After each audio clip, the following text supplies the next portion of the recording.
Ce sont des mesures qui sont injustes. Jean-Luc Triolet, directeur général de Val Touraine Habitat et président régional de l'Union sociale pour l'habitat, est venu tirer la sonnette d'alarme devant les élus départementaux sur la baisse des APL et son corollaire, la baisse des loyers encadrés dans le parc social. Selon lui, ces lois futures auront pour conséquence de freiner les constructions, les réhabilitations, l'entretien des HLM.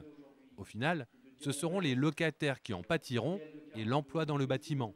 On estime que cette perte financière pour les 9 organismes du département d'Indre-et-Loire serait de l'ordre de 14 millions d'euros. Un logement construit, c'est 2 emplois. Un logement réhabilité, c'est 0,4 emplois. Donc forcément, il y aura une baisse et un impact économique important. Cette session augure aussi des changements politiques et d'organisation de l'Assemblée départementale.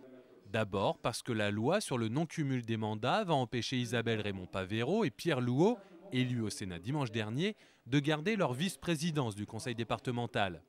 Mais c'est du côté de l'opposition qu'est venue la surprise. Dominique Lemoine a quitté le groupe Touraine Solidaire, car il considère que la position de sa présidente, Martine Chéniaud, devenue macroniste, n'est plus compatible avec les valeurs du groupe.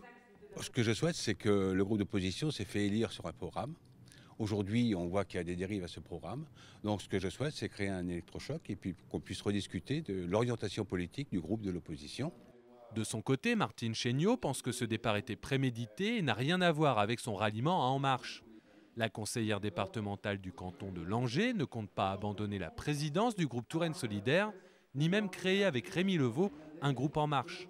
Nous restons un groupe d'opposition, soi-disant, pluriel. Donc il peut être composé de différents courants ou de différentes majorités. Ça ne me pose aucun souci.